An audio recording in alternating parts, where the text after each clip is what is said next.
남편을 잔혹하게 죽인 혐의 받고 있는 고유정이 전 남편을 살해하기 전에 카레 음식을 해줬다는데 공교롭게 의붓아들 몇 달 전에 숨졌죠. 의붓아들이 죽기 전날 식사도 카레였다는 의혹이 나와서 몇 가지 고유정 사건의 속보 살펴보겠습니다.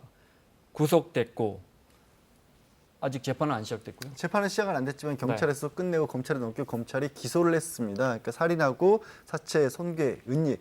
원래 이제 유기까지 경찰에서 보고 있었는데 유기라고 하는 것은 어디에 유기했는지가 특정이 돼야 되지 않습니까? 그런 부분들 아직 찾지를 못했기 때문에 검찰에서 그 혐의를 빼고 3가지 혐의로 기소를 했습니다. 재판 일정은 아직 잡히지 않았습니다. 잠깐 사건 개요를 저희가 그림으로 그려놨는데 그거 준비됐습니까? 네. 고유정이 전 남편을 제주도의 펜션으로 불러서 살해했고요. 네, 거기에 아들이 있고 지금 남편의 아들이 있었는데 공교롭게 그 아들도 3월 2일에 질식사한 것으로 되어 있습니다. 네.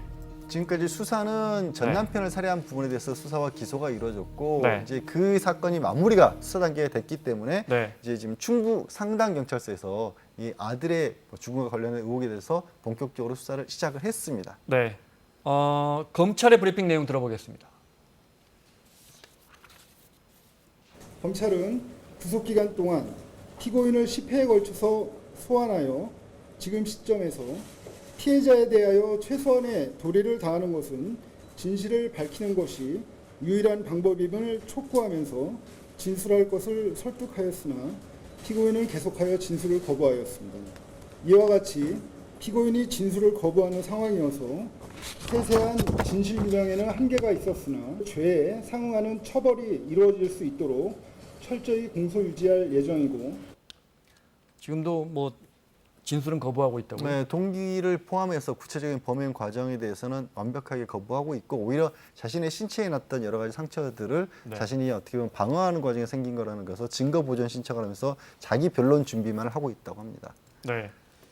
그런데 일단 경찰은 그 졸피뎀 나왔잖아요. 네, 수면 유도제 저 살해당한 남편의 혈흔에서 여기 이게 그 전날 카레 음식에 넣어서 졸피뎀을 투약한 것 같다 이렇게 보고 있는 것 같아요. 그러니까 그건 일종의 이제 추정인 거죠. 네. 사실은 증거가 명확하게 있는 것은 아니고요.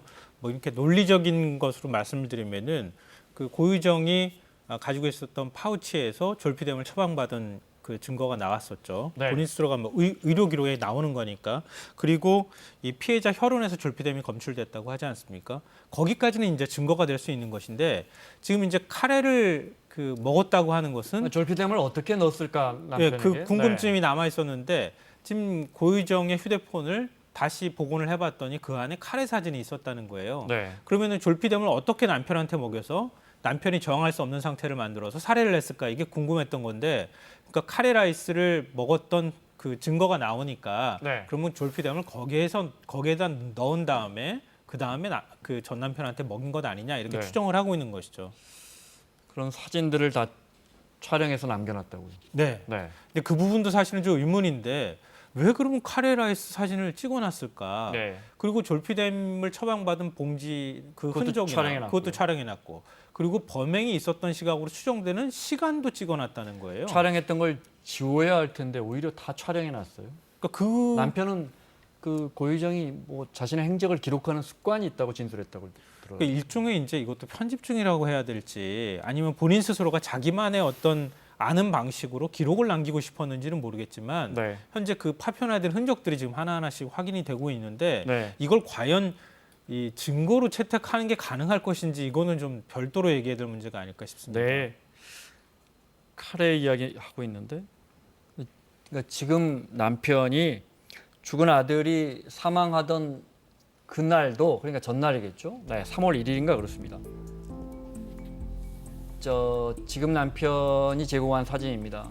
사망한 아들 사진이고 그 전날도 예, 카레를 카레를 줬더라. 아들에게 뭐 우연의 일치일 수 있습니다. 뭐 우연의 일치이고 이제 카레라고 하는 것 자체가 뭐 간단하게 먹을 수 있는 거기 때문에 가정에서도 쉽게 먹긴 합니다. 그런데 또 카레가 특징이 이게 향신료지 않습니까 기본적으로. 그러니까 절표된 것 같은 약물을 섞었다고 할지라도 쉽게 눈치채지 못했을 가능성이 있다라는 것 때문에 이제 카레에 대해서 주목을 하고 있는 거고요. 네. 그러나 이제 당시에 부검 결과에서는 아들에게서 다른 외상이라든가 약물 흔적이 발견되진 않았고 그럼에도 불구하고 이게 어쨌든 지금 전 남편에게 카레를 썼을 가능성이 있는 만큼 검찰에서 다시 한번 그때 과연 정말로 약물의 사용이 안 된 것인지를 다시 수사를 하겠다고 했습니다. 3월에 숨진 의붓아들의 살인사건 조사는 제가 알기로 수사는 매우 어려운 걸로 알고 있고 네. 증거나 이런 것들이 거의 사라졌을 테니까요. 근데 법조계에서는 지금 전 남편 살해 혐의에 대해서도 입증이 쉽지 않다. 살인까지는 입증이 가능할 것으로 보여요. 네. 왜냐하면 이제 본인도 해쳤다는 것 자체는 기사에 집행유예 선고될 수 있다는 분석까지. 그거는 이제 아주 원론적인 얘기가 좀 잘못 전달이 된 것 같은데 살인죄도 극히 예외적인 경우에 집행유예 나오긴 합니다. 그거는 이제 뭐 수십 년 동안 가정폭력에 시달리다가 우발적으로 방어를 했다거나 네. 아니면 뭐 정말 불치병을 안고 있는 사람을 몇 년 동안 가족이 돌보다가 정말 경제적인 이유로 해쳤다거나 이럴 때 아주 우발적으로 나오지만 지금 무엇보다 고의정 같은 경우는 문제가 시신을 없앴어요. 그러니까 네. 우발적 살인이라는 것도 역시 시신이라는 가장 큰 증거를 통해서 입증이 돼야 되는데 본인이 만약에 정말로 우발적 살인이라고 한다면 그 증거를 스스로 없앤 거고 네. 거기에 더해서 시신을 굉장히 잔혹하게 손괴 훼손을 했기 때문에 아니 근데 지금 검찰 입장에서 검찰에게 법원에서는 그 전 남편이 숨졌다는 걸 입증해라 할 텐데 시신이 없단 말이에요. 그 이른바 시신 없는 살인의 그렇죠. 입증.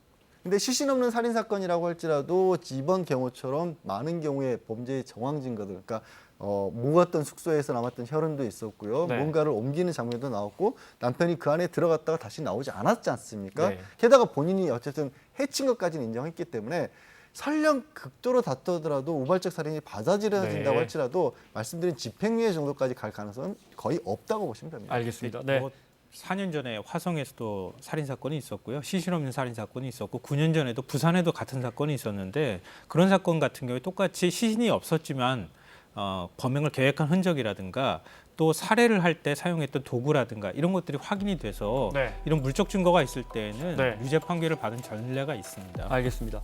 다음 사건 시간이 얼마 안 남았는데 영상 잠깐 볼까요? 네.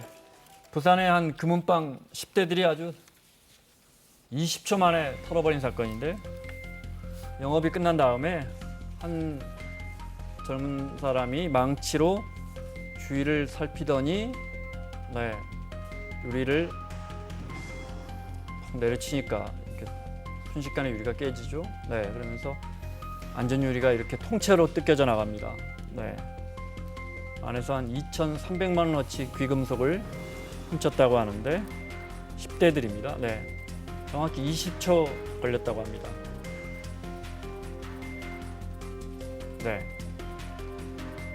이 영상 이제 울산입니다. 여기는 부산에서 범행 저지른 이 10대들이 범행 2시간 전에는 울산의 한 금은방에 침입해서 또 200만 원어치를 털었다는 겁니다.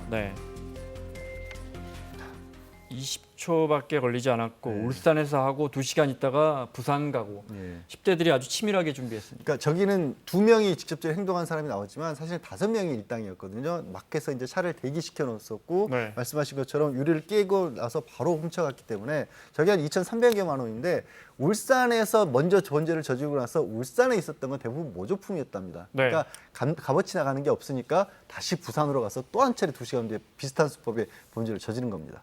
아주 간단하게. 근데 사람들을 공개적으로 모집해서 했어요, 10대들이. 네, 그 주범이 23살입니다. 그리고 실제 10대들은 모집했는데 자기는 범죄 전력이 있으니까 범죄를 저지르면 금방 탄로날 것 같으니까 10대들을 모집해서 범행을 저질렀다고 합니다.